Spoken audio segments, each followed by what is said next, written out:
นอกจากการสนับสนุนช่องของเรานะครับผ่านการกดไลค์กดแชร์แล้วก็ Subscribe นะครับผมปัจจุบันนะครับผมช่องของเราได้เปิดช่องทางใหม่ๆนะครับผมเพื่อให้ผู้ชมนะครับผมและแฟนๆของช่องนะฮะสามารถให้การสนับสนุนช่องเล็กๆช่องนี้นะครับให้ได้ไปต่ออย่างต่อเนื่องนะครับและมั่นคงนะครับผมด้วยระบบสมาชิกนะครับผมที่ช่องเราเพิ่งเปิดขึ้นมานะฮะซึ่งทุกคนสามารถที่จะกดสมัครนะครับผมสมาชิกนะครับผมที่ปุ่มจอยนะครับผมหรือปุ่มสมัครสมาชิกนะครับผมที่มุมขวาล่างใต้คลิปนะครับผมหรือมุมขวาบนในหน้าต่างของช่องนะครับผมเพียงเดือนละ50 บาทเท่านั้นนะครับผมโดยมีสิทธิพิเศษมากมายไม่ว่าจะเป็นตราประทับแสดงระดับหลังชื่อนะครับผมเป็นรูปเรือชิปเปอร์ที่ออกมาแบบอย่างสวยงามนะครับผมพร้อมกับอีโมจินะครับเป็นรุ่นพี่แฮมชิปเปอร์นะครับผมสุดน่ารักนะครับซึ่งใช้ในการพูดคุยนะครับผมในช่องคอมเมนต์พร้อมสิทธิพิเศษต่างๆมากมายที่กำลังจะตามมาในอนาคตนะครับผมอีกอย่างหนึ่งคือทั้งการชมคลิปแบบ Exclusive นะครับก่อนใครนะครับผมหรือ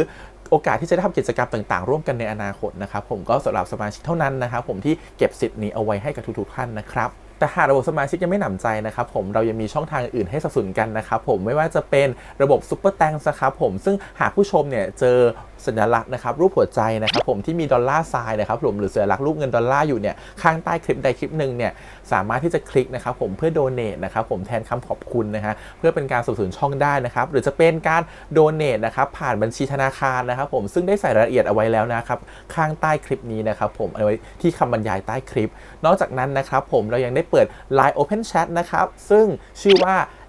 ACS Channel Family นะครับผมก็เลยขอเชิญชาวช่องทุกคนนะครับผมเข้าร่วมห้องแชทได้โดยไม่มีค่าใช้จ่ายใดทั้งสิ้นนะครับผมเอาไว้พูดคุยแลกเปลี่ยนข่าวสารกันนะครับผมในครอบครัวของเราและผมได้จัดทำสติกเกอร์ลายรุ่น Lovely พี่แฮมนะครับชิปเปอร์นะครับเอาไว้เป็นสติกเกอร์ที่ใช้พูดคุยกันด้วยนะฮะจะได้ใช้คุยกันในกลุ่มก็น่ารักดีนะครับผมหรือจะเอาไปใช้คุยกับเพื่อนๆส่วนตัวก็ได้นะครับไม่ติดอะไรเลยนะครับผมตั้งใจทำออกมามากๆนะฮะเพียงชุดละ35 บาทเท่านั้นนะครับผมใช้ได้ตลอดชีพนะครับผมก็หวังว่าทั้งหมดนี้นะครับผมจะเป็นเรื่องราวดีๆที่จะเกิดขึ้นกับช่องของเราและชาวช่องของเราทุกคนนะครับผมเพื่อมุ่งหน้าต่อไปสู่ปี 2023 ปีนี้และก้าวต่อไปด้วยกันอย่างมั่นคงนะครับผมอย่าลืมสนับสนุนกันนะครับขอบคุณครับ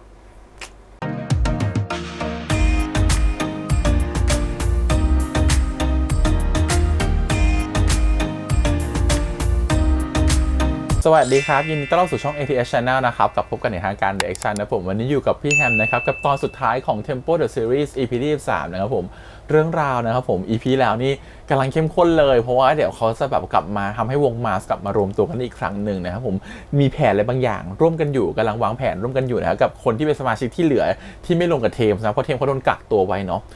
ก็เป็นสมาชิกที่เหลือร่วมมือกับพี่โป้นะครับผมดูซิว่างานนี้จะเป็นยังไงมีพี่มิกร่วมหัวด้วยนะครับผมพี่มิกก็ช่วยด้วยเดี๋ยวลองดูซิว่า EP จบจะเป็นยังไงวันนี้จริงๆเขามีแฟนปาร์ตี้นะครับผมที่เดอะมอลล์เนาะซึ่งพี่แฮมจริงๆไม่ได้ไปนะครับผมก็คือฝากคนอื่นไปแทนจริงๆไปทำข่าวนิดนึงนะครับผมก็เดี๋ยวจะลงคลิปที่เหมือนกับว่าเป็นงานโชว์ในวันนี้ให้ดูนะครับผมพร้อมๆกับตัวคลิปข่าวนะครับผมทั้งช่องเนาะก็ฝากติดตามด้วยละกันนะครับผมโอเค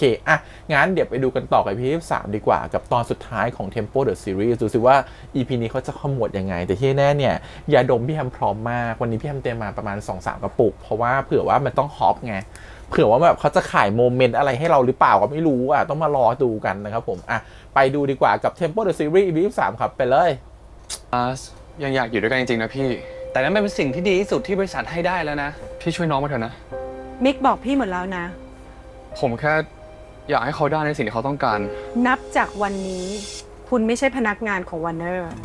พี่มิกเขาอุตส่าห์ส่งพี่ให้คุณเป็นไม่การไล่ออกพี่จะได้ทำงานได้สะดวกขึ้นเราจะขึ้นคอนนี้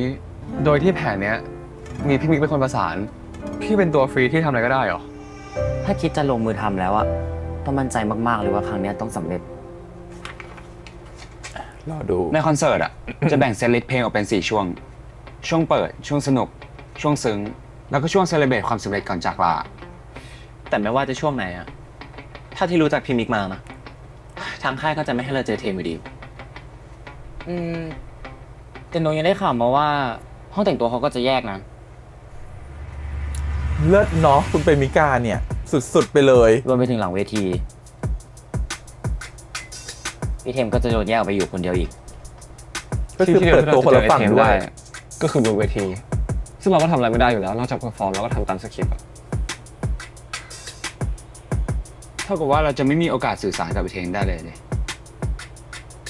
นั่นสิ่งเดียวที่เราทำได้ตอนเนี้ยคือเปลี่ยนแปลงเบรกดาวน์นี้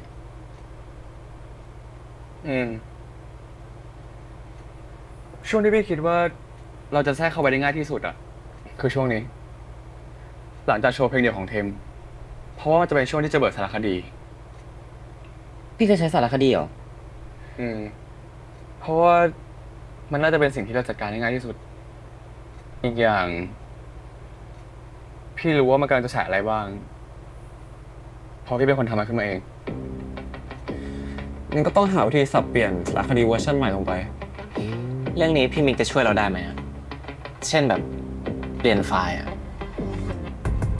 โยโย่เป็นไงบ้าง ทำได้อยู่แล้ว พี่ซื้อขนมมาฝากแบ่งกันกินนะ กินนมกันเดี๋ยว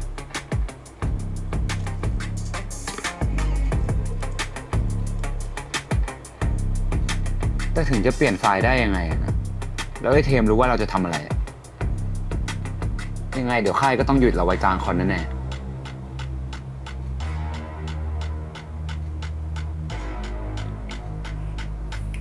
งั้นเราต้องคอนโทรลสเตทให้เป็นของเราให้ได้ หมายความว่าไงวะ หมายความว่าหลังจากที่เราเปิดสารคดีไปแล้วอะเราต้องคอนโทรลทุกอย่างบนสเตจให้เป็นของเราให้ได้ เดี๋ยวทำให้ดู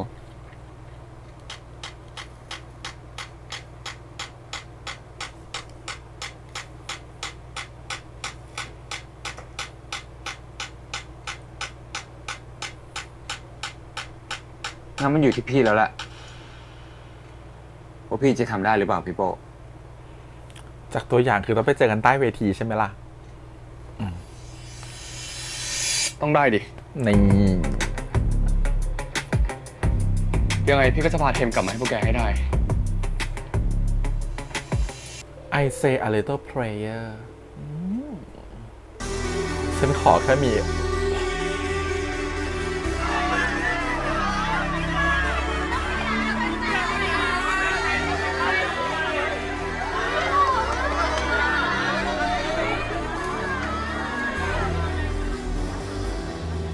เป็นตัวนี้เลยค่ะ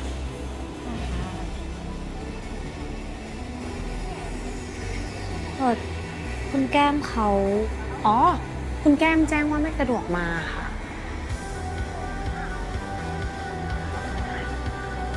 วันนี้ทางเกาหลีเขาจะดูไลฟ์สตรีมมิ่งกับเราอยู่ด้วย พี่ขออย่าให้มีอะไรผิดพลาดนะคะทุกคน สนุกแล้วก็เต็มที่กันด้วย โอเค go สู้ๆ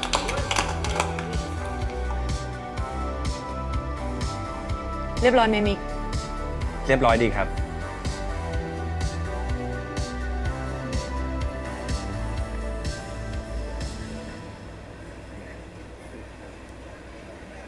พี่แค่ขึ้นมาดูเวทีจากมุมนี้น่ะ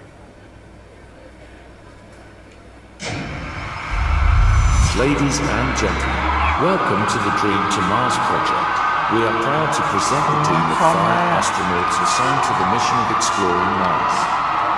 Mission Commander, Captain Feng. Pilot and Flight Engineer, Lieutenant Jin. Geology Specialist, Dr. Pepper. Biology Specialist, Dr. Nano. เขาถ่ายฉากนี้ Onboard ยังไงเนี่ย Systems Manager, เขาก็ Engineer ใช้กับ Dylan. พอใช้ฉากจากคอนอื่นมารวมกันเหรอหรือว่าไง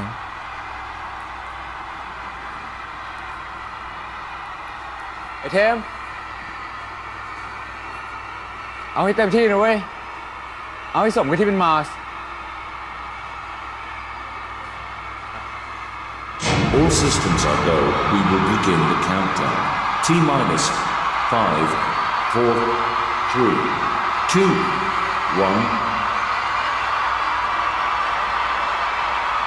Liftoff confirmed. We are on our way to Mars. Roger that. Mars-bound team. Safe journey.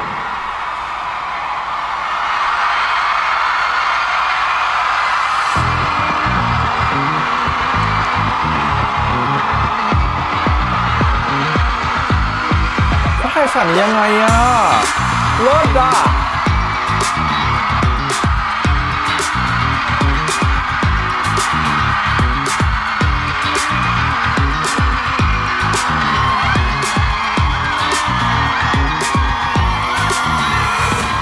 เขามีการเตรียมแฟนคลับไปถ่ายทำฉากนี้เหรอ อยากรู้จังเลยอ่ะ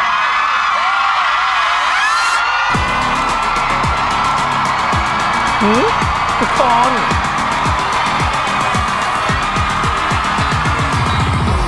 แต่เหมือนเขาไปเอามาจากที่อื่นเอามาจากงานอื่นเลยวะมันดูลอยๆนิดนึงอะ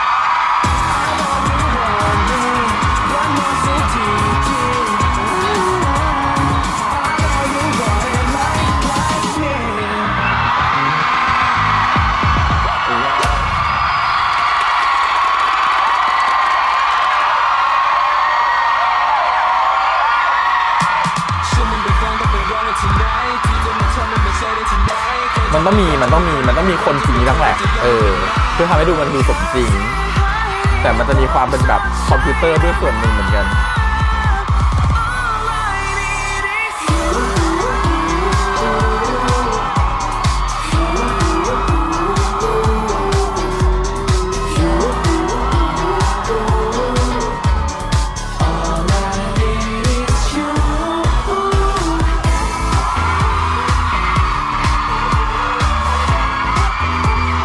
พวกเนี้ยคอมพิวเตอร์ CG แต่มันต้องมีคนจริงอยู่ส่วนหนึ่งคนจริงอยู่มาสัก500-300 คนเลย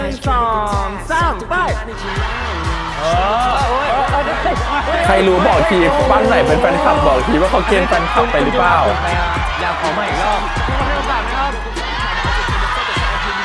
แต่ทุกคนใจดีมากเลยนะอีกสักรอบแล้วกัน1 2 3ไปหมดแล้วครับไปแล้วครับจริงๆก็มีเซนนะเริ่มมาแล้วกอดผมด้วยว่ะ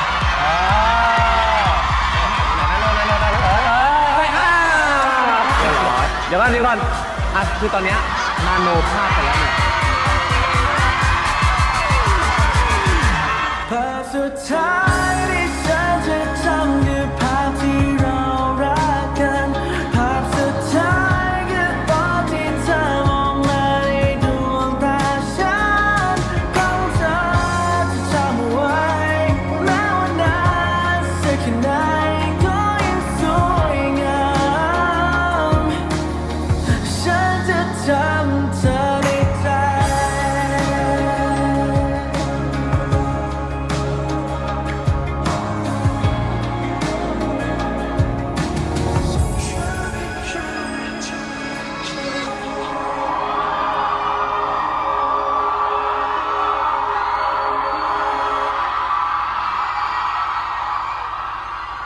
จบเพลงเดียวแล้ว เปิดสารคดี แล้วคุณเปมิก้าจะรู้ว่าถูกเปลี่ยนไฟล์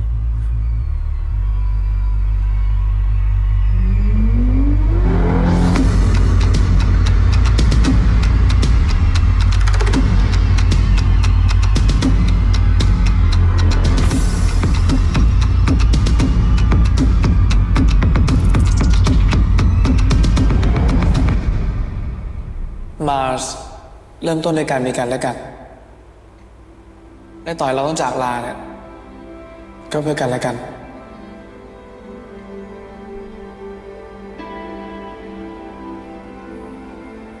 กูดีใจกับมึงมากนะเว้ยที่มึงมาถึงจุดนี้ได้อะแต่กูก็ไม่แปลกใจเท่าไหร่หรอกเพราะมึงอะเป็นคนเก่งอยู่แล้วเว้ย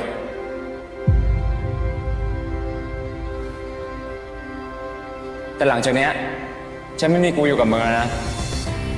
แต่กูก็อยากให้มึงจำเอาไว้ว่ามึงยังมีกูเสมอนะเว้ยกูภูมิใจนะที่กูเคยได้ทำงานกับคนเก่งๆอย่างมึง ไม่ต้องห่วงทางนี้เลยนะโนเชื่อว่าคนอย่างพี่เทมอ่ะอยู่ที่ไหนก็สักเซสและโนก็จะคอยกดบัตรไปเชียร์พี่ที่เกาหลีให้ได้เลยยินดีกับความสำเร็จของมึงจริงๆเว้ยเทมแต่ว่าคราวนี้คงต้องปล่อยมือมึงจริงๆแล้วอะ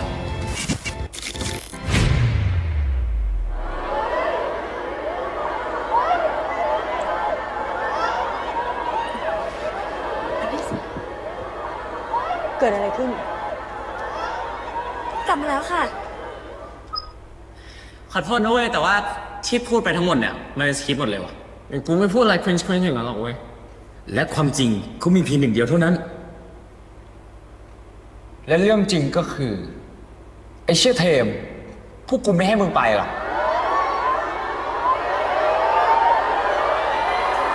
ไปจัดการ ตัดแทรกขึ้นมา เชื่อเทมมึงได้ยินอะไรใช่ไหมว่าไงพวกกูก็ไม่ให้มึงไป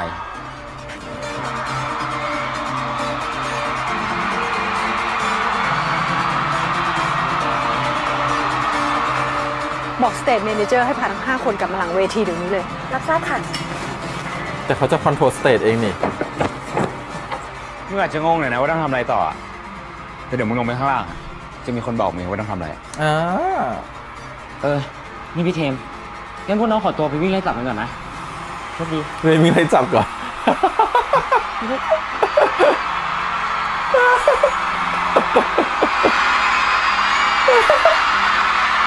เอ้างานคอนเป็นงานแบบว่าอะไรเลยแล้วเนี่ยปลาหีบแล้วเนี่ย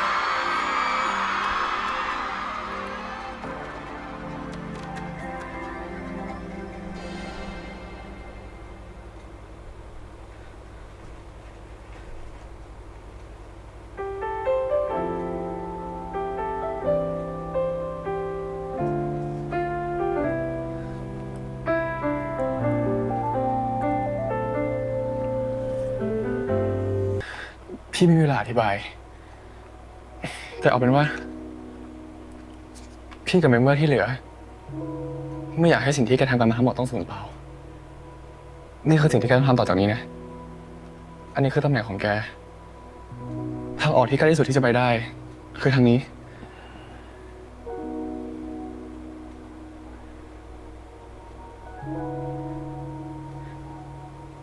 พี่โป้สงสัยอะไรตรงไหนไหม ไม่ได้สงสัยแต่พี่กลับมาหาผม พี่ เหรอ จริงๆใช่ไหม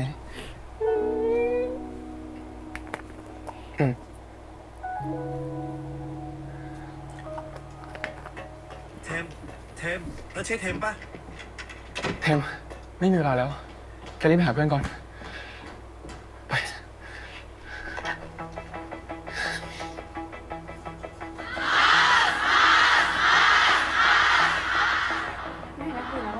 นี่มันเกิดอะไรขึ้นอ่ะ ผมก็ไม่ทราบเหมือนกันครับ แต่ว่าผมพยายามให้ทีมคอนโทรลทุกอย่างนะครับ แต่มันทำอะไรไม่ได้เลยครับตอนนี้ คือดูเหมือนคอนโทรลหลักของคอนจะไม่ได้อยู่ตรงนี้แล้วอะค่ะ อ้าว แล้วมันไปไหน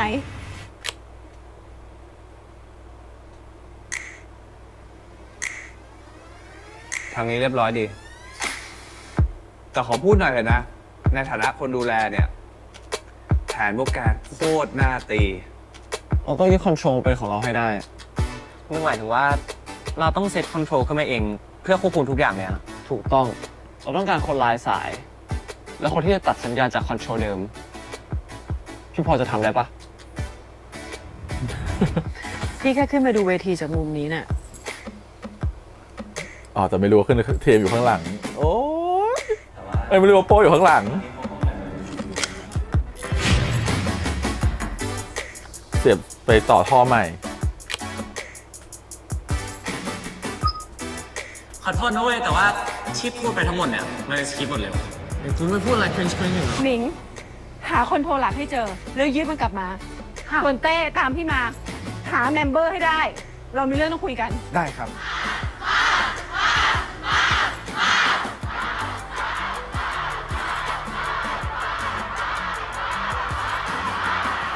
นี่เราพอจะทำอะไรให้มันกลับมาเหมือนเดิมได้ไหม หาเมมเบอร์ไม่เจอเลยค่ะ คุณเปมิกาครับ หนิงบอกว่าเจอคอนโทรลแล้วครับ เป็นมีกับโป้เป็นคนดูแลครับ นี่กับโป้เนี่ยนะ ครับผม จะให้ตัดไฟเลยไหมครับ จะได้รีเซ็ตเครื่องใหม่ แต่มันอาจจะใช้เวลานิดนึงนะครับ ปล่อยไปก่อน แค่แต่สตรีมกับเกาหลีแล้วให้พี่ได้คุยกับเขาก็พอ แล้วก็อะไรที่เกิดขึ้นในนี้ หลังจากนี้ห้ามออกไปข้างนอก พี่ก็อยากจะรู้เหมือนกัน ว่าจะทำอะไรได้แค่ไหน ครับผม โป้ไอ้โป้พี่นิกทำอะไรกันอยู่อะ อ่ะ เอาให้เต็มที่เลย แล้วคิวไฟ พร้อมครับ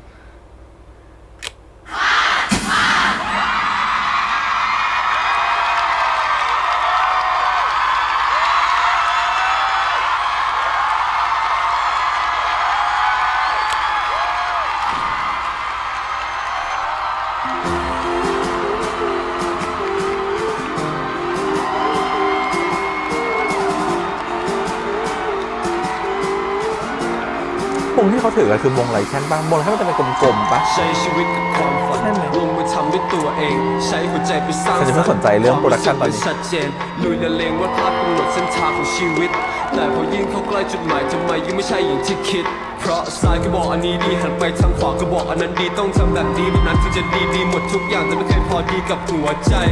เหนื่อยอยากให้ฉันทำทุกอย่างแต่กลับไม่เคยถามสักอย่างว่าฉันต้องการอะไรมันจะเป็นอยู่รอที่เธอต้องสร้างเป็นใครทำทุกเป็นอีกคนที่ไม่ใช่ฉันเท่าไรก็ฝันของฉันบางทีมันคงไม่เหมือนใครไม่ต้องการอย่างเหนือใครแค่ได้ทำกับหัวใจสูงแต่ไม่จำเป็นต้องอยู่เหนือใครแค่ลมมองที่พัดผ่านก็พอให้ฉันได้บินไปเหมือนกับความเข้าใจที่ได้จากใครสักคนมองเราที่เป็นเราไม่ได้เอาอะไรมาปะปนโลกที่แบกไว้บนบ่าคงถึงเวลาต้องวางลง ไม่ใช่ผมของไรแค่น ที่ลาได้ฟื้นกลับมาด้วยรักและมั่นคงอาจจะดูไม่สำเร็จเหมือนในตำราของใครแต่สิ่งที่ในวันนี้สำเร็จคือมีความสุขทั้งหัวใจคำว่ายิ่งใหญ่อาจไม่ใช่คำตอบจะอ่านตรงไลน์แต่ก็ไม่ต้องการบอกแค่ได้เป็นไปอย่างที่หัวใจบอกเท่านี้ที่ต้องการ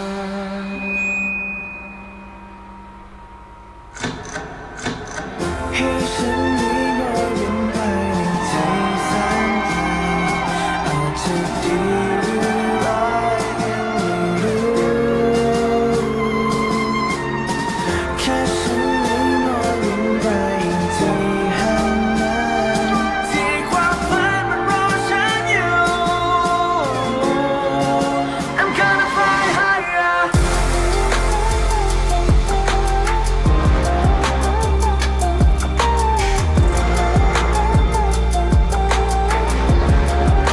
I'm gonna fly higher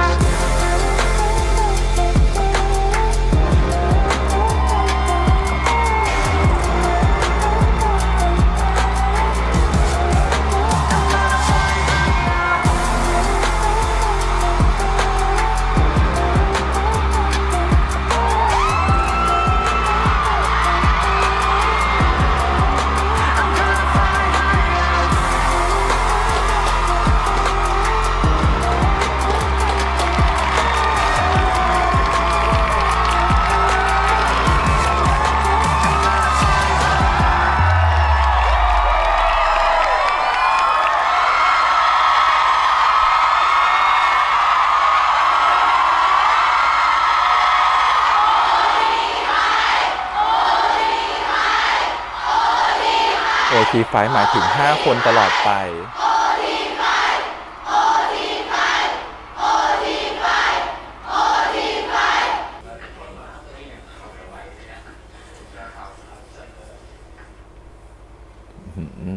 คุณเปรมิกา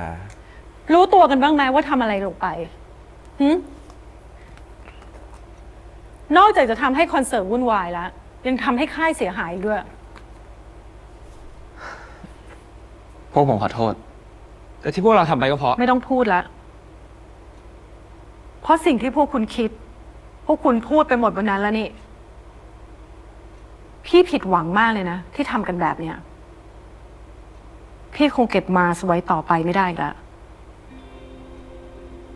ส่วนคุณ ตลอดเวลาที่คุณเพอร์ฟอร์มอยู่บนนั้น เกาหลีเขาเห็นหมดแล้ว แล้วเขาต้องการที่จะยกเลิกสัญญากับคุณ และความเสียหายขนาดเนี้ย มันมีค่าใช้จ่ายที่พวกคุณจะต้องจ่ายร่วมกัน คือการชดเชยต่อวอร์เนอร์ แต่เป็นในนามของพวกคุณกันเองนะ เพราะพวกคุณไม่ใช่คนของวอร์เนอร์อีกต่อไป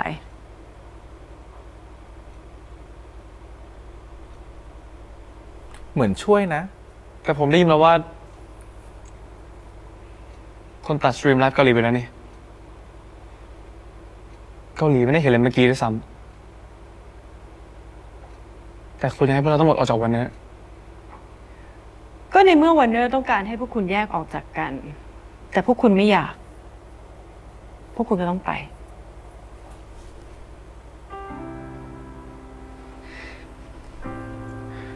ขอบคุณนะครับ ที่เข้าใจ ผมรู้ว่ามันก็ยากสำหรับคุณเหมือนกัน ไม่ยากหรอกค่ะ แค่ต้องจ่าย ฉันก็ไม่ยอมเหมือนกันเพราะเรื่องเงินคือเรื่องของบริษัท ก็คือยกเลิกสัญญาเกาหลีไงชกเลิกให้แต่เธอต้องจ่ายค่าชดเชยที่เกาหลีแล้วกันเธอก็ไปทำตั้งตัวกันเอง มึงเป็น ไป คนทำให้เรื่องทั้งหมดนี้เกิดขึ้นเหรอวะ ไม่ใช่กูคนเดียวหรอก สุดยอดไปเลยอ่ะ มึงรู้ปะวันนี้เป็นเพอร์ฟอร์แมนซ์ที่ดีที่สุดตั้งแต่กูตามมาสมาเลยนะเว้ย กูก็หวังว่าจะเวิร์กแล้วก็ขอให้หลังจากนี้จะไม่มีอะไรเป็นอุปสรรคให้กับวงอีก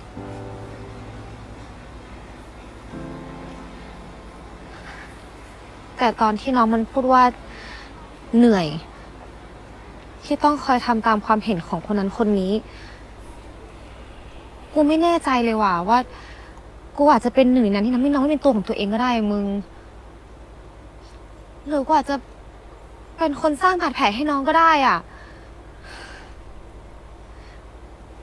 น้องมาได้ทำในสิ่งที่ตัวเองรักอย่างมีความสุขจริงๆมั้วะ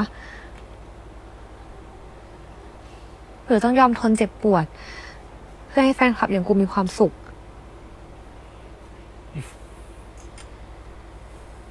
เอิญ ตอนที่เปิ้ลมีข่าวเดทตอนนั้นกูยอมรับเลยว่ากูไม่โอเคจริงๆแต่หลังจากงานแถลงข่าว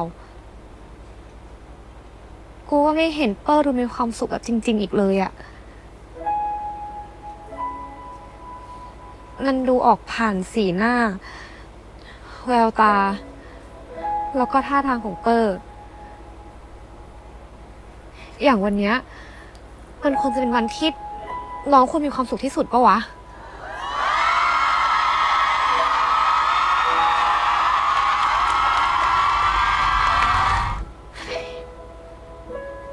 กูอยากเห็นน้องมีความสุขจริงๆสักทีอ่ะ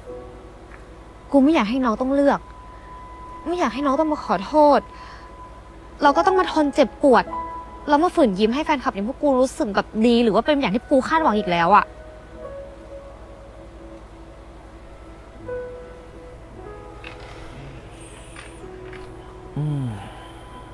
ละเอียดอ่อนเกินประเด็นนี้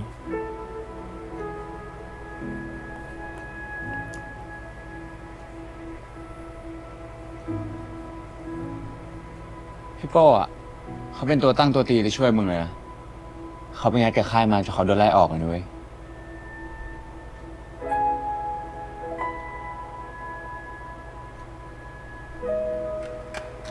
กูฝากมึงบอกน้องหน่อยได้ปะว่าถ้ายังรักกันอยู่ทำตามความรู้สึกของตัวเองบ้าง ใช้ชีวิตในแบบที่ตัวเองอยากใช้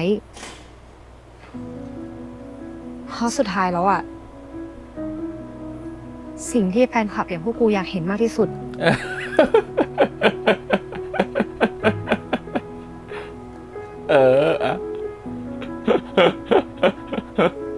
ให้พวกฉันได้ยินด้วยนะ ฉันอยากจะเผือก ฮัลโหลเปอร์ พี่แก้ม ก็คือความสุขของศิลปินที่กูรัก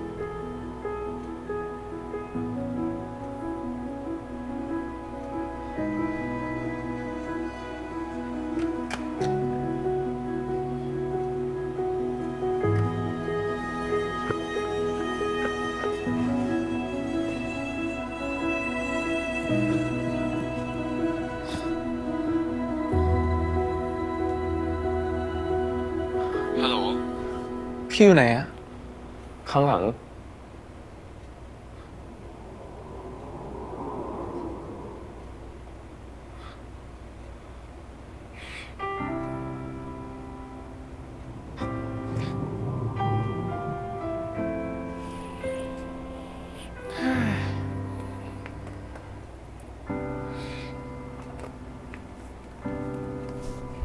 พี่จะไปไหนอีกนะ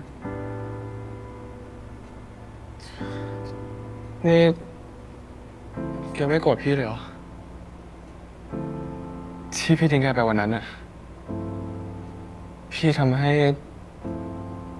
แกแทบรักษาอะไรไว้ไม่ได้สักอย่างเลยนะ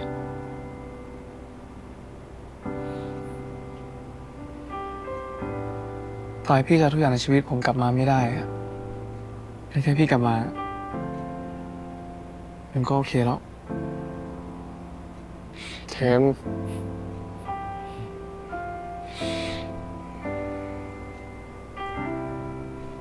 พี่โป๊ะไม่ว่าทางข้างหน้าจะเป็นยังไงผมจะบอกพี่เหมือนเดิมนะว่าอย่าไปไหนอีกช่วยอยู่ข้างๆผมต่อไปเรื่อยๆไม่ว่าผมจะเจออะไรก็ตาม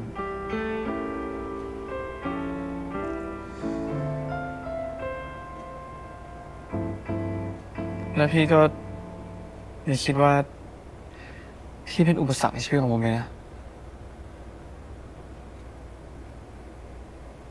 เพราะมันไม่ใช่เพราะพี่เลยนะที่ทำให้ชีวิตผมเดินต่อไปได้ ผมนะอยากตื่นขึ้นมาเจอพี่ทุกเช้า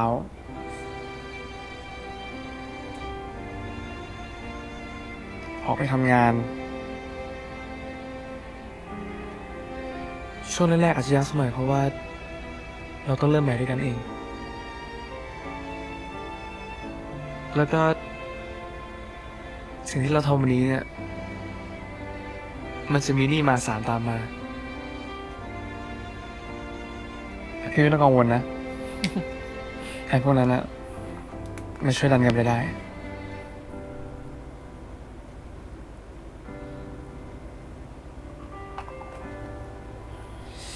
แต่พี่แค่ต้องทนอยู่กับศิลปินสนๆไปก่อน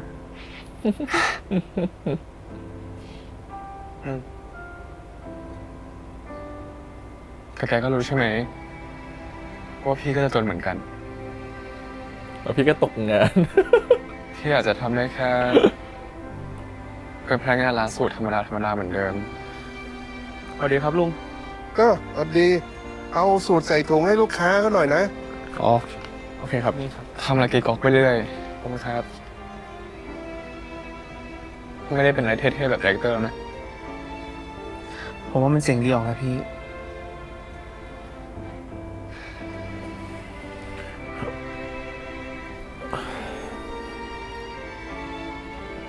ผมรักพี่นะ ไม่ว่าพี่จะเป็นอะไร หรือไม่เป็นอะไรก็ตาม จะ success หรือไม่ success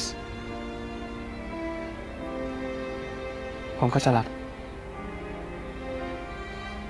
และจะรักพี่ในทุกช่วงเวลาของชีวิตขอให้เราเป็นคนห่วยๆกันทั้งคู่อะแต่พี่ก็ช่วยรักผมที่ผมเป็นแบบนี้ได้ไหม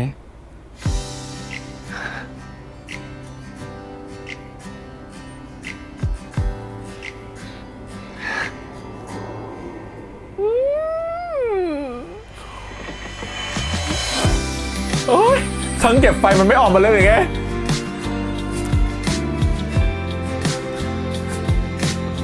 โอ๊ยภาพสวยมาก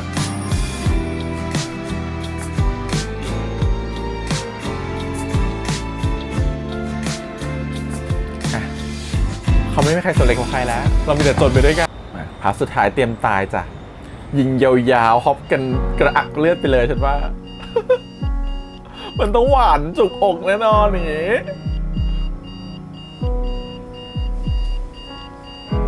อุ้ยอันน่ะ Morning Morning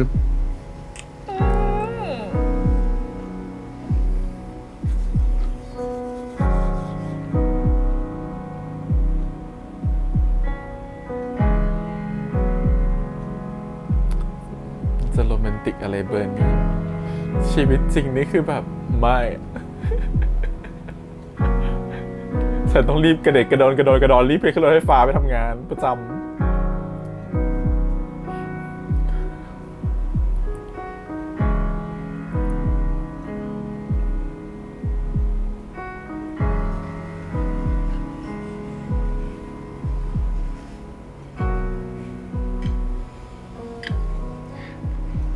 ตื่นเต้นไหมโชว์แรกของพวกแก ผมไม่เท่าไหร่หรอกแต่เปเปอร์อะเก่ง ก็นะ แกให้มันเป็นลีดเดอร์แทนแกแล้วนี่ แต่กิ้งอะไรอ่ะแทนก็ทำกันมาดีแล้ว ถ้าเต้นก็เรียบร้อยไม่ใช่หรอวันเนี้ยจะเจอวงใหม่ของวันเนี่ย แล้วก็ น่าจะเจอคนเพลงพิการด้วยเลยไม่รู้ว่าลีดเดอร์ต้องทำตัวไงมั้งไม่ต้องกังวลก็ได้มั้ง จริงๆ เขาใจเดียวพวกแกจะตายไม่ใช่หรอ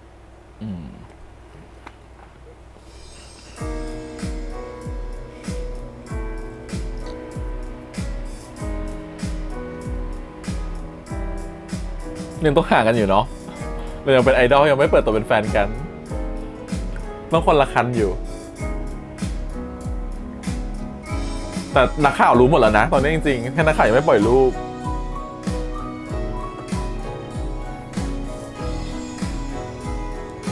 สวัสดีครับลุง สวัสดีเอานี่ไปช่วยลุงทำต่อให้หน่อย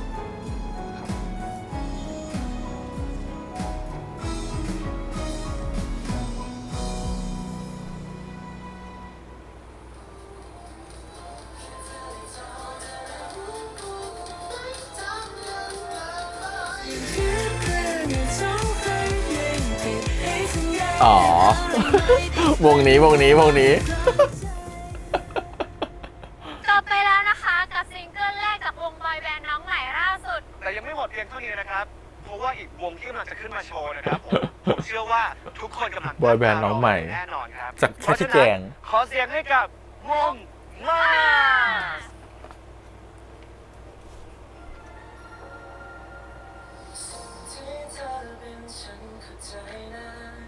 รักครั้งที่เธอได้ผ่านมาถ้ามีเธอมีน้ำตาถ้ามีเธอ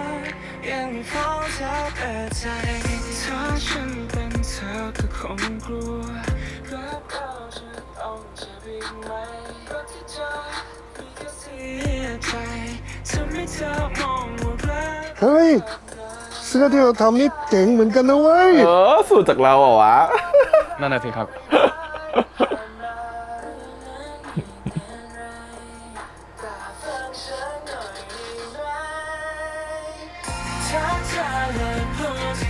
มันอยู่ที่ไม้แขวนนะลุง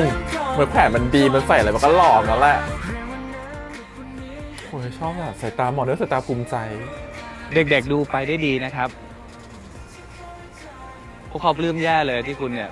ให้ชื่อวงเขาไปด้วย คนที่ปลื้มอ่ะคือคุณนั่นแหละ นี่ เรายังไม่ได้เคลียร์กันเรื่องที่คุณช่วยพวกเขาในคอนเสิร์ตนะ ผมรู้นะว่าคุณก็ดีใจที่เรื่องทั้งหมดอ่ะ มันจบแบบนี้ ใช่ไหมครับ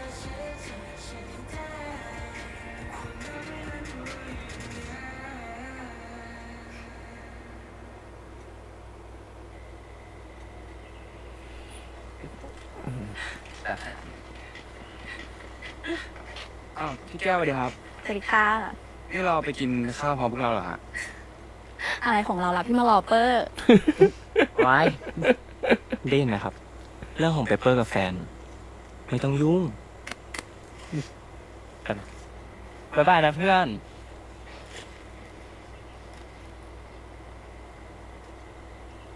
เหงาเหรอ ต้องการคนเหงาเป็นเพื่อนปะเนี่ยพี่คนเนี้ยเขาบ่นหิวตั้งแต่ลงเวทีมาละงั้นเอางี้ดิพี่สองคนก็ไปกินข้าวด้วยกันดิ จะดันจุนกับดีแลนไม่ได้นะ กับมันอิ้วให้ตายยังไงกูไม่ไปกินข้าวกับมัน2 คนหรอก ส่วนมึงนะ ก็เลิกชงได้แล้ว ให้ชงแล้วก็ได้เดี๋ยววางแก้ววางช้อนวางทุกอย่างเลยแล้วก็ไปกินข้าวกันดีกว่าไปปะไม่ไปงั้นเรา3 คนไปกินข้าวกันไปไป ไปเถอะเดี๋ยวไหมเดี๋ยวนะ ตอนนี้เขาต้องมีแฟนเนาะเขาต้องกินข้าวกับแฟนเขา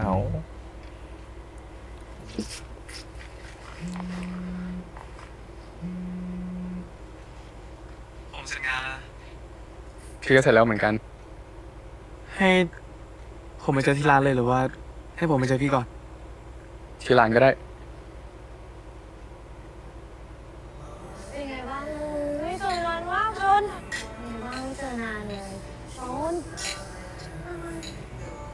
งจะเมา คืออะไร อ๋อเจอเพื่อนๆเนี่ยหรอ เฮ้ยว่า อะไรดี มาแล้ว แหมอะไรดีเจน เปิดตัวแฟนอย่างเงี้ยหรอ เดี๋ยวมา เอิญก็อยู่ด้วยนะ ทำไมเพิ่งมาน้ำยุ่งไง กูไม่ได้ยุ่งหรอกงานล่าสุดมันจะมีอะไร แล้วมึงไปทำงานร้านสุดได้ไงวะ ก็สนุกดีแค่นั้น พักเรื่องงานพักเรื่องงาน เอาเรื่องนายบีดีกว่า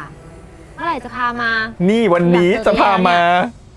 ถ้ามาถึงนะกูจะสัมภาษณ์ให้หมดเลยว่า เจอกันที่ไหน เมื่อไหร่ ยังไง มึงก็รู้ว่าเพื่อนมึงอะยอดนักสืบจิ๋วอยู่ จ้ะ แล้ว เดี๋ยวรู้เลย กู เดี๋ยว ต้อง รู้ เช็ค เล ให้ ย ชัวร์ก่อนว่า เขาดีพอสำหรับเพื่อนกูหรือเปล่า เดี๋ยวรู้เลย ชอบหน้าโปมาก แค่ไงมาโน่นละ แต่เอิญอยู่ในร้านเมื่อกี้เห็นเอิญอยู่ในร้าน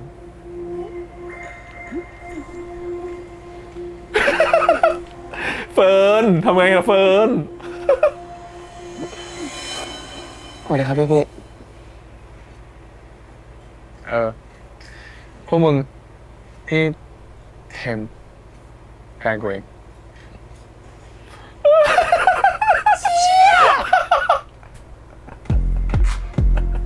ไม่สอบสวนหรอไหนบอกจะสอบสวนไงสวัสดีครับ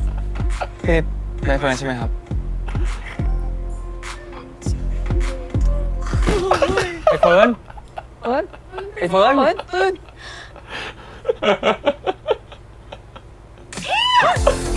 ิร์น ไปจริงแล้ว ไม่เมา โอ้โห ไม่เมามึงอะเมาแล้ว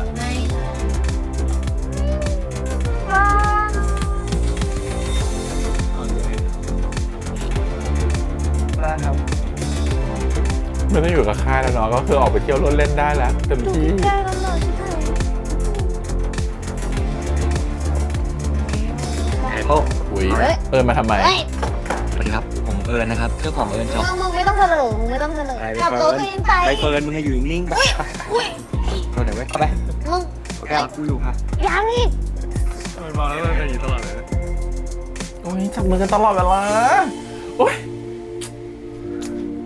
คนมันมีแฟนอ่ะคนมันหลงแฟน สนุกดีนะงานเลี้ยงของพี่ ออกงานเลี้ยงรุ่นด้วย พี่ก็ไม่คิดเหมือนกันว่ามันจะสนุกขนาดนี้อะ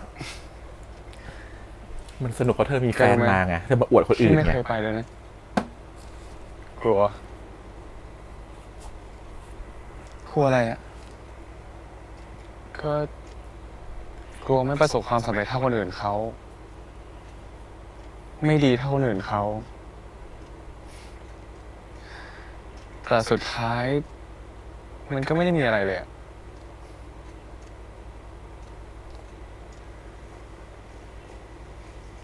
เพราะพี่มีผมไง ใช่ ฉันจะพูดอย่างนี้เหมือนกัน เธอประสบความสำเร็จด้านแฟนจ้ะ ก็คงงั้นมั้ง เธอได้แฟนให้ดีที่สุดในโลกเป็นหนึ่งคนนี่ จะไม่เถียงเลยเหรอ ก็มีแกไม่ดีจริงๆนี่นะ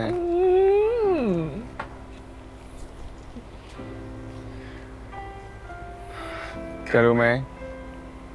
แกทำให้พี่ชอบทุกวันธรรมดาของพี่ทำให้พี่ชอบงานธรรมดาของพี่ ต่อจากนี้อ่ะพี่จะไม่ต้องกลัวอีกแล้วที่ต้องตอบคำถามใครเพราะรู้คำตอบที่พี่มีหลังจากที่พี่เจอกับแกมันก็ทำให้พี่ได้รู้ว่าพี่กำลังได้ใช้ชีวิตในแบบที่พี่ต้องการจริงๆขอบคุณนะ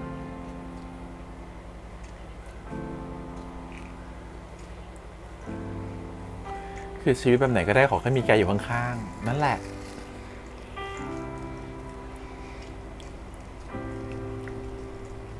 ผมบอกพี่แล้วไง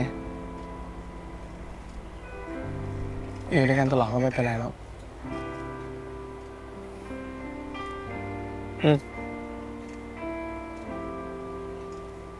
ว่าแต่คืนนี้ดูหนังเรื่องอะไรดี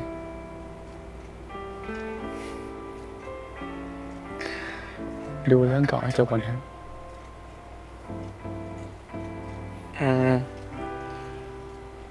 จะพยายามแล้วกัน ที่ผ่านมาไม่เคยดูจบเลยละสิ มันไปเรื่องอื่นก่อนตลอดละสิ โถ ขิงนะเราเนี่ย ขิงนะเราเนี่ย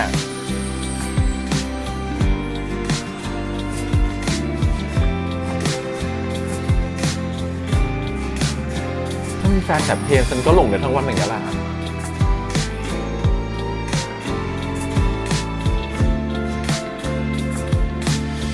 เวลางอนเขาก็มางอนด้วยการร้องเพลงก่อหูเรา ให้มีเงินเดือน1 ล้านกับแลกกับมีแฟนแบบเทนเธอก็ต้องคิดนิดนึงอ่ะ ไม่มีอะไรไปอวดแฟนนั่นแหละ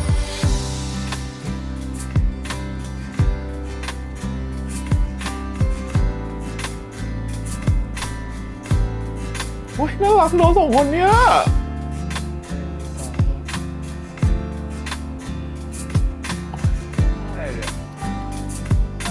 อยากรู้ว่าเขาจะเลือกเพลงอะไรไปชวนใน LOL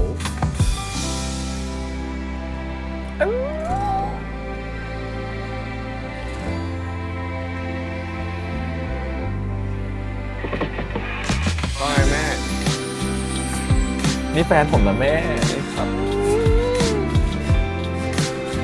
พ่อมีอะไรต่อ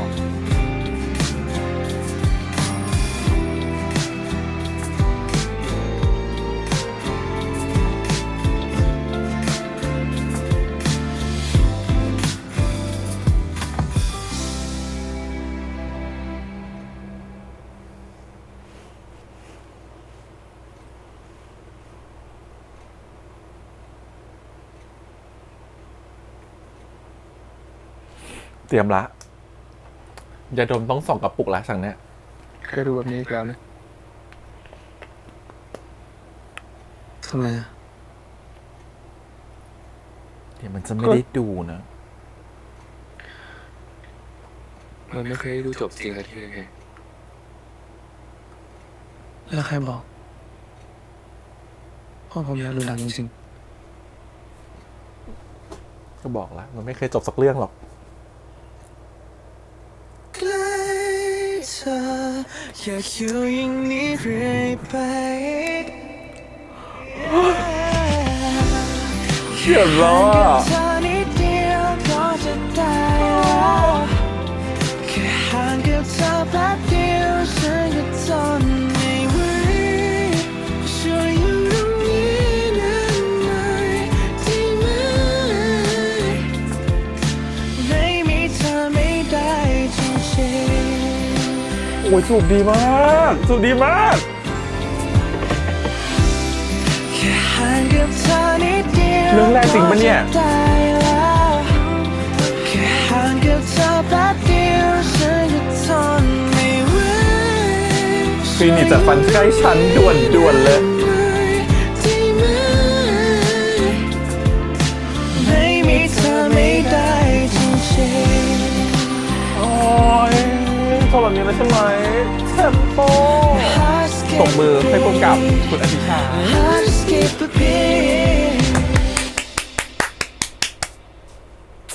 เลิศ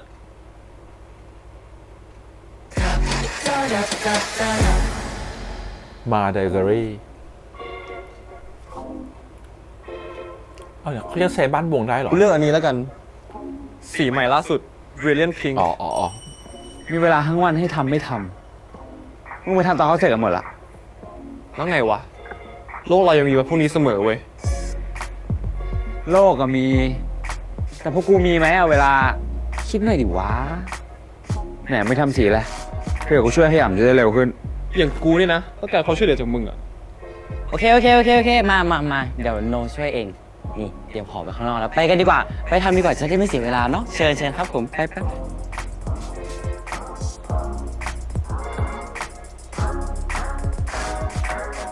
อะทั้งหมดที่ต้องใช้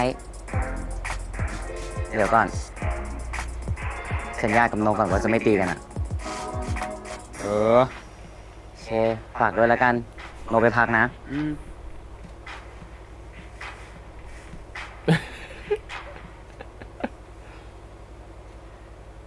มึงเสร็จกูแน่ดิแลน ก็ลองดู ถ้ามึงทำไม่ดีเราต้องทำใหม่อ่ะ จะได้รู้ไปเลยใครทำให้เสียเวลา มึงทำหน้าอย่างนี้คืออะไร มึงจะทำมึงก็ทำดีๆ หรือไม่อยากทำแล้วนี่มึงก็แพ้กูแล้วเนี่ย มึงแพ้กูแล้วเนี่ย กูไม่ได้ทำดีเพื่อมึงค่ะ กูทำเพื่อส่วนรวมเนอะ จ้ะ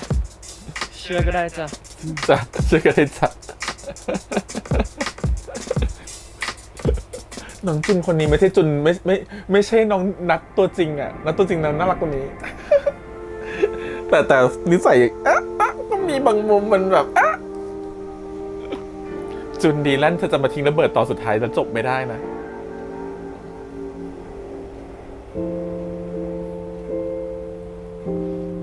จะมาขายอย่างนี้ไม่ได้นะ เสร็จละ นัดหงนี้เหรอ รอครึ่งชั่วโมงเสร็จแล้วมาสระผมให้กูด้วยนะ ช่วยทำดีให้ครบชั่วโมงด้วยนะเพื่อน เพื่อนว่ะ underline เพื่อน สีเหลืองเข้ากัน แล้วพี่ไม่เปลี่ยนบ้างเหรอ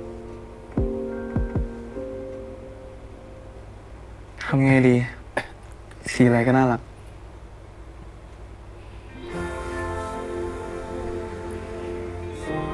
พี่โปถ้าพวกผมได้ไปเกาหลีกันจริงๆอะ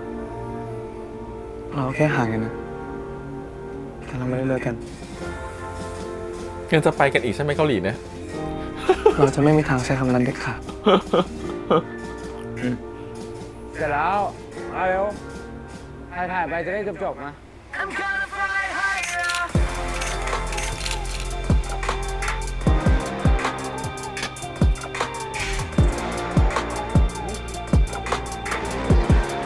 กอด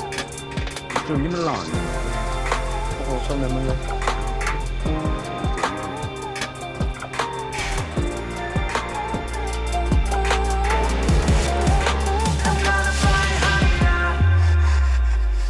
มาสเตอรี่ ที่ใครสักคนได้พบใครสักคนเหตุผล เธอที่อย่ามาทำแบบนี้นะเธอจบแล้วเธอก็จะมาเป็นจุดเริ่มต้นของเอสวิลเลียมอะไรอย่างงี้ไม่ได้นะ เพราะเธอได้เจอได้ผู้คนแปลกดีเธอว่า วิลเลียมเอสหรอ ขายต่ออย่างนี้หรอ เธอวันนั้น ขายทุกคนแหละขายทุกคนขายทุกคนขายทุกคน วันที่ได้รู้จักคำว่ารักถ้าไม่มีเธอก็ไม่มีฉันถ้าไม่มีกันคงเท่ากับศูนย์ที่เราเดินทางมาพบกันหากกี่เรื่องราวเหมือนร้อยพันเธอเชื่อไหมถูกกำหนดไว้ไม่ใช่บางอย่าง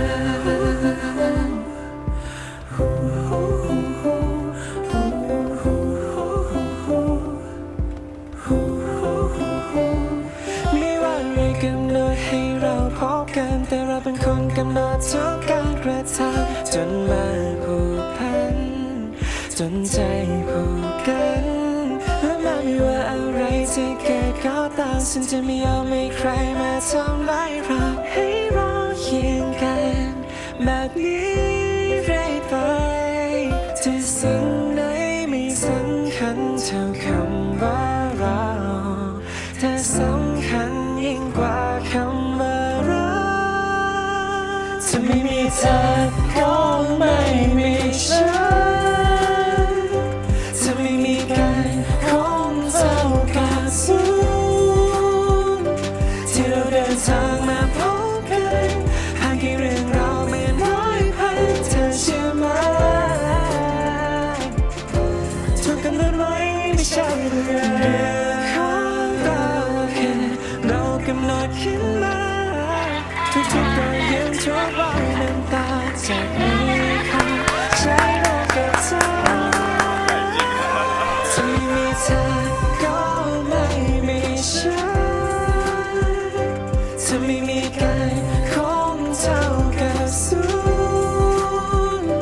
ที่เราเดินทางมาพบกันหากกี่เรื่องราวเหมือนร้อยพันเธอเชื่อไหม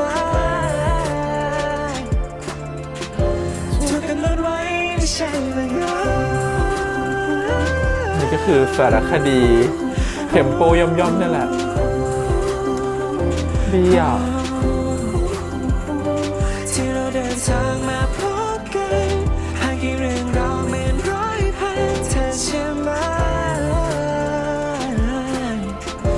ถูกกำหนดไว้ไม่ใช่บังเอิญ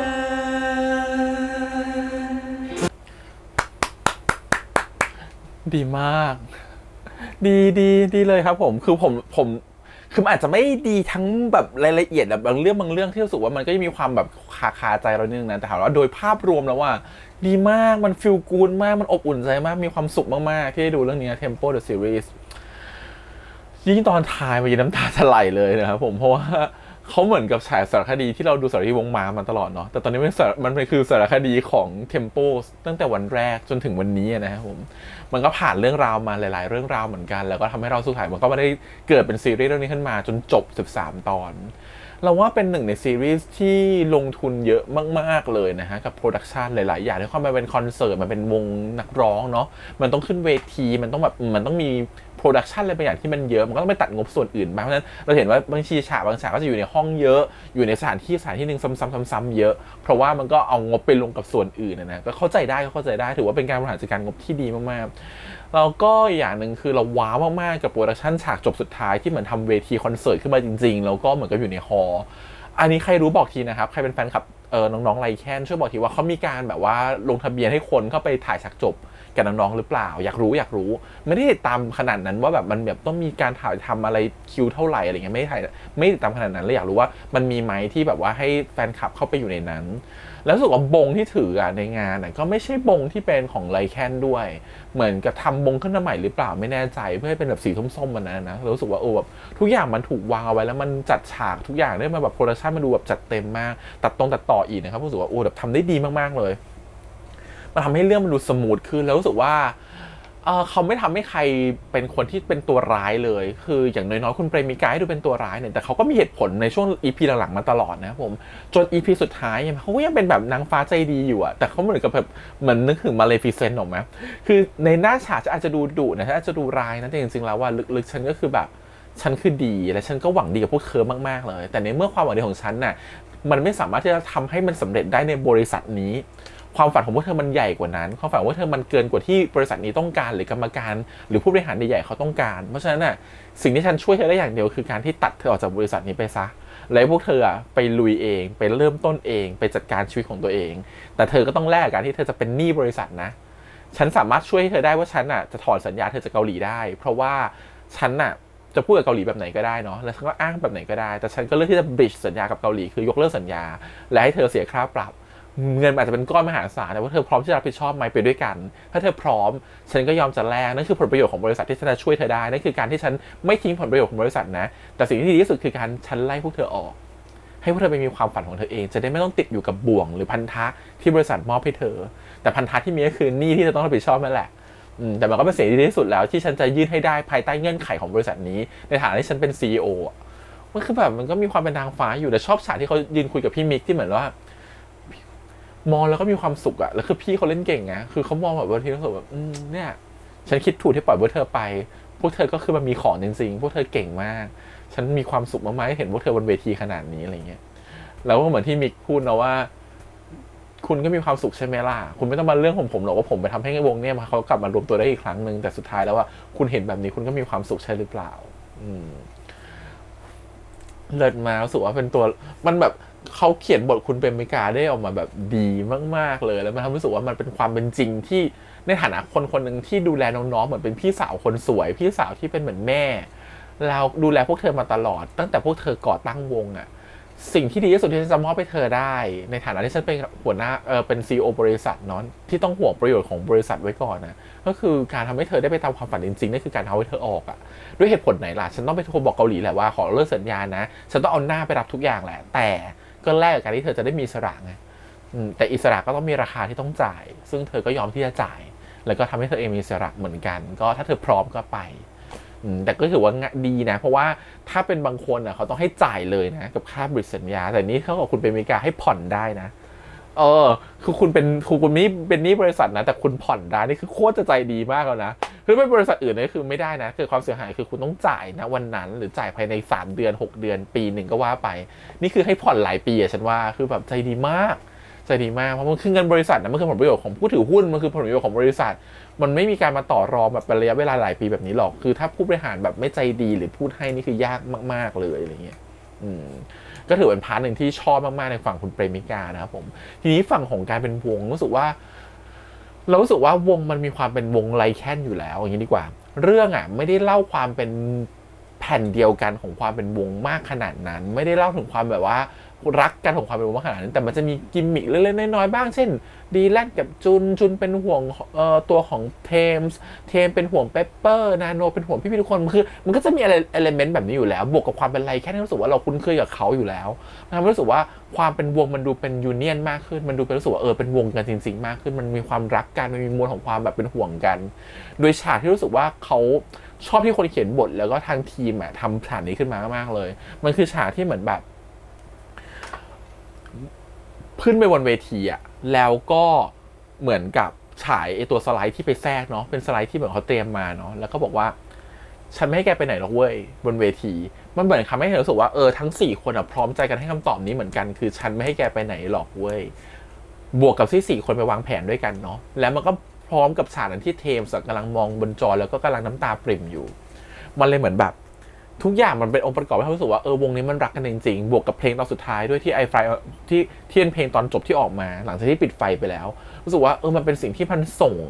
ตัวบทมากๆเลยว่าวงนี้แหละมันควรที่จะเป็นยูนิตี้เดียวกันมากที่สุดเท่าที่จะเป็นได้แล้วมันไม่ควรแยกจากกันเลยอะไรเงี้ยมันไม่รู้สึกว่าการมีเหตุผลของการที่จะรั้งมันต่อไปมันมีเหตุผลมากๆแล้วมันก็มีเหตุผลว่าตอนนี้ความฝันของทุกคนมันกลับมารวมตัวกันแล้วก่อนหน้านั้นที่พี่แฮมวิเคราะห์ไปว่ามันก็โอเคนะที่คุณเปรมิกาจะให้ตัวของนาโนไปเรียนนั่นนี่จะตัวของเปปเปอร์จะได้เป็นนักข่าวเป็นดีเจอะไรก็ว่าไปเป็นพิธีกรนะครับผมตัวของจุนจะได้เป็นดาราคือคุณเปรมิกาก็ยื่นโอกาสให้ถามว่าเป็นข้อดีในมุมของแต่ละคนไหมใช่แต่วันเนี้ยEP ที่แล้วเขาบอกความฝันของตัวละครมันได้เปลี่ยนไปแล้วเขาอยากจะเป็นวงเขาไม่สนใจอันอื่นแล้วตอนนี้ความฝันคืออยากจะเป็นวงอยากจะไปไกลกว่านี้เพราะฉะนั้นเมื่อความฝันเปลี่ยนวันนี้ที่เขาทำด้วยกันทั้งหมดก็เพื่อความฝันนี่แหละเพราะฉะนั้นมันก็เลยเหมือนกับว่าสิ่งที่มีค่าของเขาคือการทำให้เขาเป็นวงอย่างแท้จริงที่สุดเท่าจะเป็นได้เพราะฉะนั้นเขาจะยอมแลกด้วยทุกวิธีแล้วก็ทุกอย่างเพื่อจะให้วงมันคงอยู่เนาะมันเลยเหมือนกับว่าสิ่งที่หวังดีก่อนหน้านั้นมันอาจจะไม่มันก็อาจจะเหมือนที่ EP ที่เราพูดว่ามันไม่ใช่สิ่งที่เขาต้องการอีกต่อไปแล้วก็เลยเข้าใจมากว่าพอมีฉากแบบนี้พอมันเข้ามามันเลยเป็นเหตุผลไงว่าทำไมตัวละครมันถึงควรจะต้องแบบอยู่ด้วยกันเป็นวงและไม่แตกออกจากกันอีกแม้ความแตกออกจากกันมันจะมีข้อดีบางอย่างแต่มันก็ไม่คุ้มกับใจและความรู้สึกของพวกเขาตอนนี้ก็ถือว่ามันให้เห็นว่าในมุมของคุณเปรมิกาคิดถูกในมุมของบริษัทนะและมุมของอนาคตของเด็กๆแต่คุณเปรมิกาก็คิดผิดเหมือนกันที่จะมาถามเด็กๆว่าจริงๆเด็กๆต้องการอะไรหรือคุณเปรมิกาอาจจะประสบการณ์ตัวเองมาจัดเด็กๆไปแล้วว่าสิ่งที่พวกเธอคิดมันไปไม่รอดหรอกแต่โดยที่ไม่ได้เปิดโอกาสให้เด็กๆลองพิสูจน์ตัวเองไงแต่สิ่งที่มันเป็นฉากสุดท้ายตอนร้องเพลงที่เอามารวมกันมันมีช็อตหนึ่งที่คุณเปรมิกาทำเหมือนน้ำตาปริ่มๆความรู้สึกคือหรือว่าฉันคิดผิดนะที่ฉันรั้งพวกเขาไว้ที่ไม่ยอมให้เขาเป็นวงเดียวกันมันมีความคิดผิดอยู่ตรงนั้นเหมือนกันจนรู้สึกว่าเขาก็เลยเหมือนแบบโอเคเลือกที่จะไล่พวกเขาออกมันเลยเป็นการตัดสินใจที่มันทำให้วันนั้นเขาตัดสินใจได้ว่าเขาควรจะปล่อยเด็กๆพวกนี้ไปสักทีให้ไปเจอทางที่มันเหมาะสำหรับพวกเขามากกว่าก็ถือว่าโอเคเลยในพาร์ทของการเล่าเรื่องทั้งหมดนะครับผมแล้วก็ความรักของตัวละครที่พอมาเป็นบริษัทอิสระแล้วตัวของเปปเปอร์ก็สามารถกลับไปรักกับพี่แก้มได้ใหม่นะครับผมตัวของโป้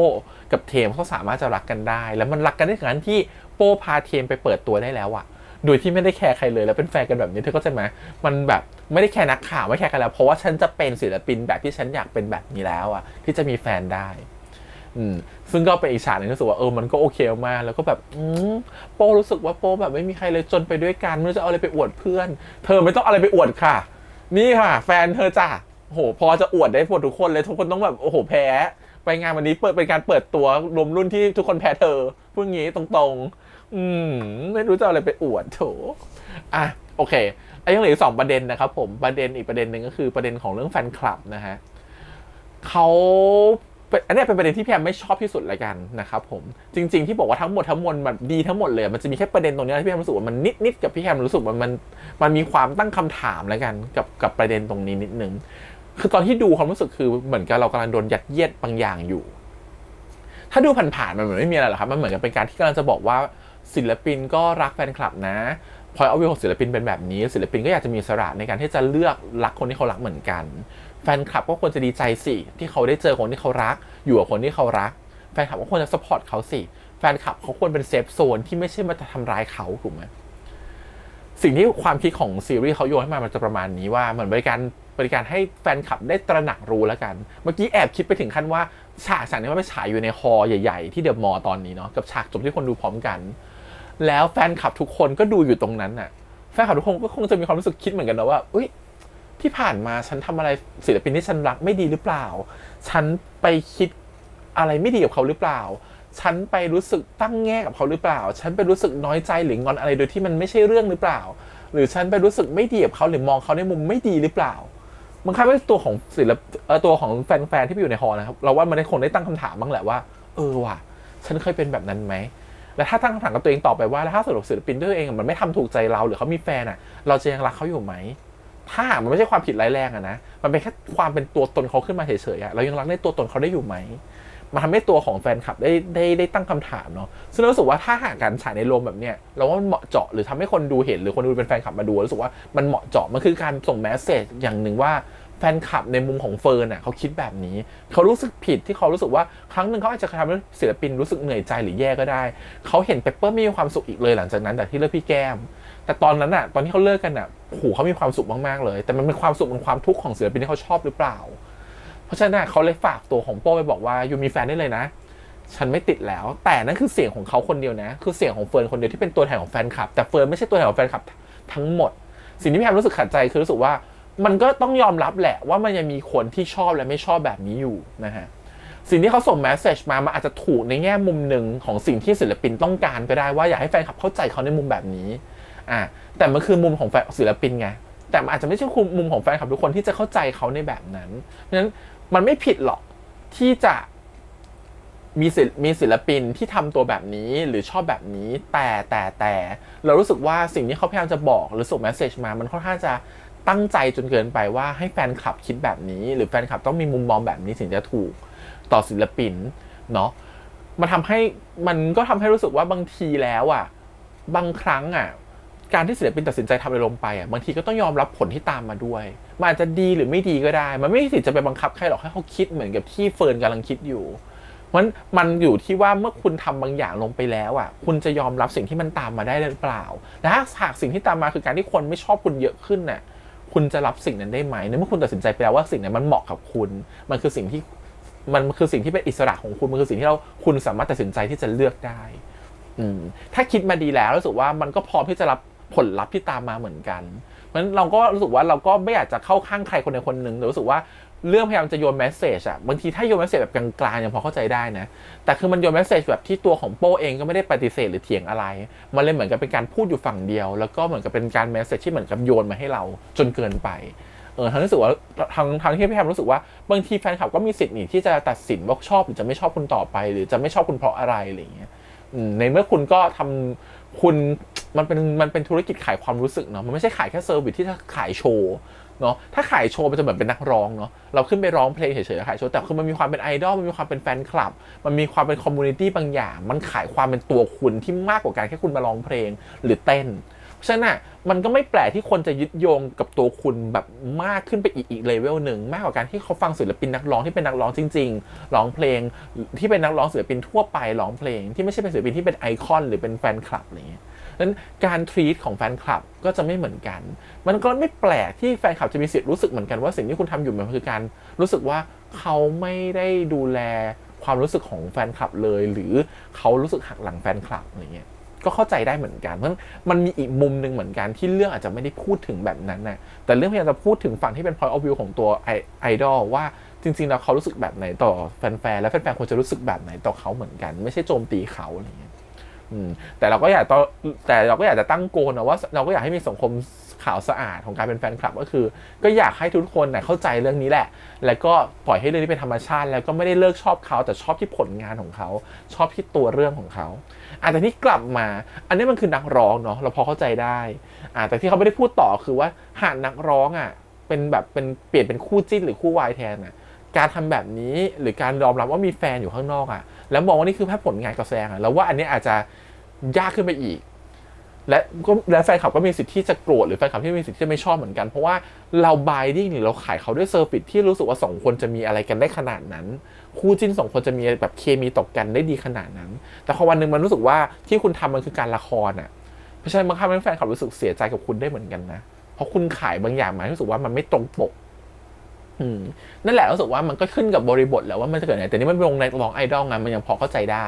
ที่ไอดอลก็อาจจะต้องมีแฟนได้งั้นอยู่ในบริษัทนี้ไอดอลก็มีแฟนได้อะไรเงี้ยมันก็จะมีความแบบนี้อยู่ที่ทำให้เห็นว่า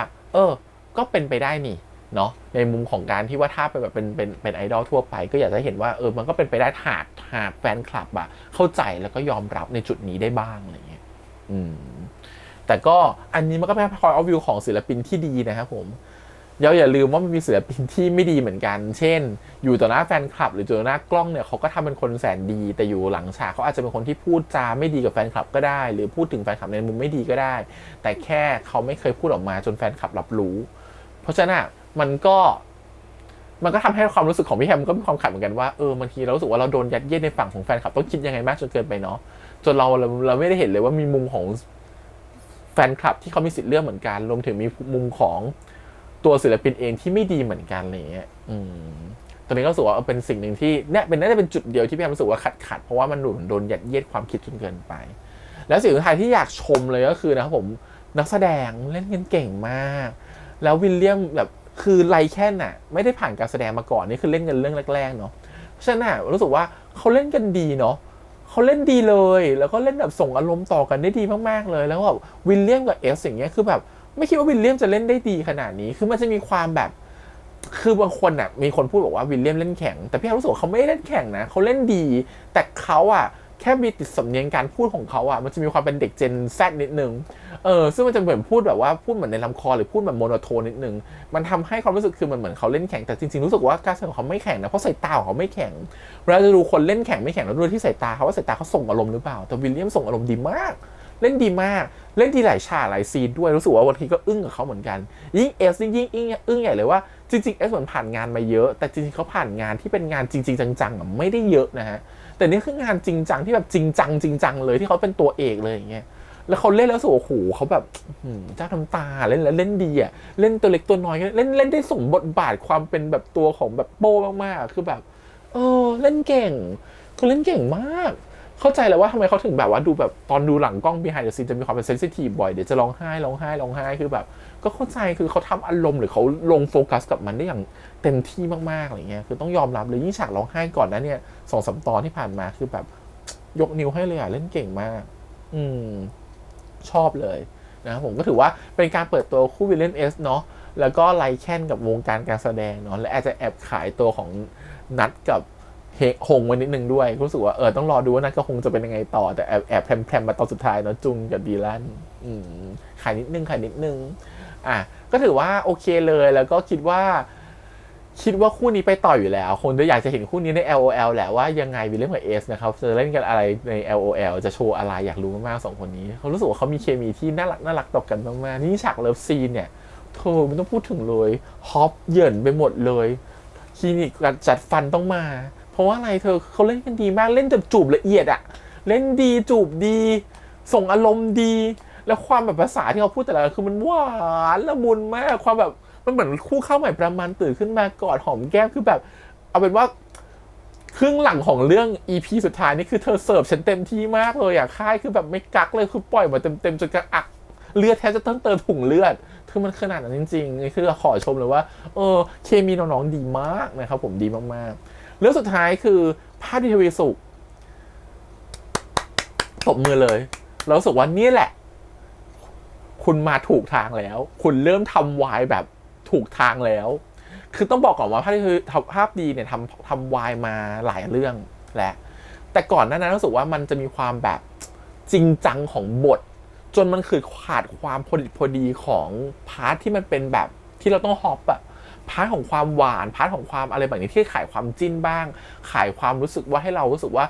อินไปกับตัวละครบ้างตรงเนี้ยเขาขาดเสน่ห์ตรงนั้นไป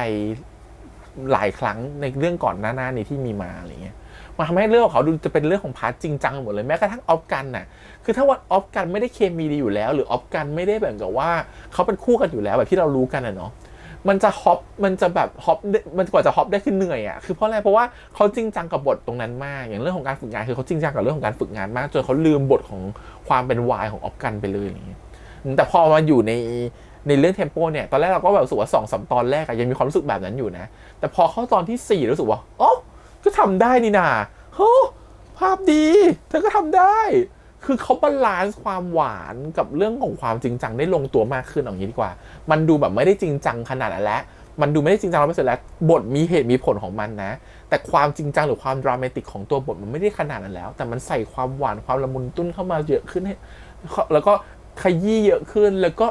ชอบบทพูดอะคือการที่เขาเขียนบทขึ้นมาแสดงว่าคนเขียนบทก็ต้องคิดประมาณนึงแหละว่าบทแบบนี้มันจะโดนมันจะแบบอ่านปุ๊บแล้วรู้สึกว่าใช่เลยอะไรเงี้ยแล้วว่าตรงเนี้ยพอไปอยู่ในปากของนักแสดงเวลาคุยกันมันเลยเหมือนก็หวานมันเลยน่ารักมันละมุนไปหมดเลยรู้สึกว่านี่แหละคือสิ่งที่ภาพทีวีสุขทำได้ดีในเรื่องของแบบความบทอะหรือเลือกใช้คำพูดของตัวละครตัวนี้ทำได้ดีมากรวมถึงการที่โปรดักชันใหญ่โตของเขาคือทำได้เวอร์มากคือแบบดีแล้วไม่พอมันคือการที่คือเขาบาลานซิ่งแล้วกันความหวานในแต่ละตอนออกมาได้ดีนี่แหละรู้สึกว่าเขามาถูกทางจับประเด็นได้งั้นก็ต้องรอคาดหวังภาพดีเรื่องต่อไปนะว่าจะเป็นยังไงจริงๆอะเขาอะพี่แฮมเริ่มจับได้เขามาถูกทางตั้งแต่เรื่องประมาณแบบนี้แล้วบ้านหลอนออนเซลแล้วคือความมิตรภาพของเตนิวเขาก็พยายามเขาก็แบบทำมาได้ดีประมาณหนึ่งแล้วเพราะฉะนั้นรู้สึกว่าอันนี้คือเหมือนกับแบบทำออกมาได้ดีเลยแต่คนละผู้กำกับกันนะรู้สึกอาจจะเป็นสกิลของผู้กำกับด้วยก็ได้ผู้กำกับของเทมโปเขาจะมีความแบบพี่เขาจะมีความแบบรู้ประมาณนึงอยู่ว่าความหวานต้องมาประมาณแค่ไหนถึงจะโอเคอะไรเงี้ยก็ถือว่าเป็นระดับที่โอเคมากๆนะครับผมรู้สึกว่ามันทำให้ตัวเรื่องมันบาลานซ์ขึ้นเยอะแล้วก็ทำให้คนจิกหมอนกันทั่วบ้านทั่วเมืองเธอเชื่อฉันสิคนจิกหมอนกันทั่วบ้านทั่วเมืองจริงแล้วเอสวิลเลียมนี่พูดถึงกันเยอะมากวิลเลียมพูดถึงกันเยอะมากนะครับผมมีหลายคนโดนตกไปไม่รู้ตัวเยอะเหมือนกันนะครับผมเพื่อนๆพี่โดนตกไปหลายคนมากก็คิดว่าโอเคกระแสเรื่องนี้มาจริงก็ต้องส่วนหนึ่งก็ต้องมาจากทีมงานด้วยแหละครับผมที่แบบรู้สึกว่าให้น้ำหนักกับความหวานแล้วก็ความพอดีของตัวซีรีส์ได้อย่างดีทำให้คนก็อินแม้มันจะมีถามเพื่อนหลายคนรู้สึกว่าเข้าใจแหละบางทีบทมันก็ดูแบบมันมีบางอย่างที่คนต้องแก้บทนิดนึงแต่พอเจอความหวานของวิลเลียมเอ็กซ์เข้าไปก็คือแบบโอเคทุกคนยอมไปดูต่อได้เลยแม้จะไม่แก้อะไรแหละนี่เป็นอย่างนี้ส่วนนี้แหละคืออย่างน้อยมันคือคำตอบหนึ่งว่าถ้าภาพดีจะทำซีรีส์วายต่อไปหรือซีรีส์มิตรภาพอะไรก็ตามโทนมาแบบนี้ถือว่าเป็นโทนที่ถูกต้องแล้วก็เป็นโทนที่กำลังดีจริงๆอาจจะต้องเพิ่มกว่านี้นิดนึงแต่รู้สึกว่านี่คือโทนที่มาสุกทรงแล้วดีกว่าเมื่อก่อนเลยนะครับผมโอเคก็โดยรวมที่อยากจะพูดถึงก็ประมาณนี้นะครับผมทีนี้ก็หวังว่าเป็นซีรีส์ที่ทุกคนน่าจะชื่นชอบกันเนาะ Temple the Series แล้วก็ใครชื่นชอบแบบไหนเรามาคอมเมนต์กันนะว่าตอนจบแล้วเป็นยังไงรู้สึกยังไงบางคนอาจจะรู้สึกว่าโอ้โหตายแล้วฉันจะมีอะไรดูต่อไปนะฉันคงไม่มีอะไรให้ฉันดูแล้วไม่อีก2 อาทิตย์คอมเมดี้เหมือนกันจากแฟนผมเป็นทันตแพทย์นะครับผมก็มาร์กกับโอมโอ้โหคู่นั้นก็แซ่บน่ารักมากๆนะครับผมก็ถือว่าอันนั้นก็ได้เหย่นกันของจริงแน่นอนเพราะว่าหมอจัดฟันจะมาจัดฟันเราเอง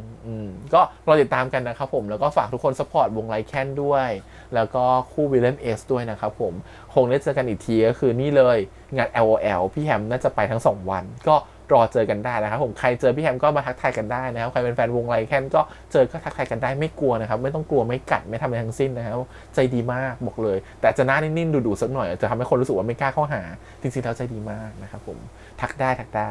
โอเคก็โดยรวมประมาณนี้นะครับผมกับเทมโปนะครับหวังทุกคนจะกลับไปดูกันอีกหลายๆรอบแล้วก็ไปจิกหมอนกันอีกเนาะส่วนใครที่อยู่ในฮอลนะครับผมที่ไปดูรอบสดเนี่ยอยากรู้นิดนึงบรรยากาศเป็นไงมันต้องกรี๊ดกันลั่นฮอลแน่เลยมันต้องแบบโอ้โหจิกหมอนต้วนกล้องต้องแตกเชื่อว่าหวังว่าทุกคนจะมีความสุขกันนะครับวันนี้ประมาณนี้ขอบคุณอีกครั้งฝากกดไลค์กดแชร์กด Subscribe ติดตามที่เสียงทาง YouTube Instagram Twitter แล้วก็ Facebook วันนี้พี่แฮมไปก่อนนะครับเจอกันใหม่ในซีรีส์เรื่องต่อไปบ๊ายบาย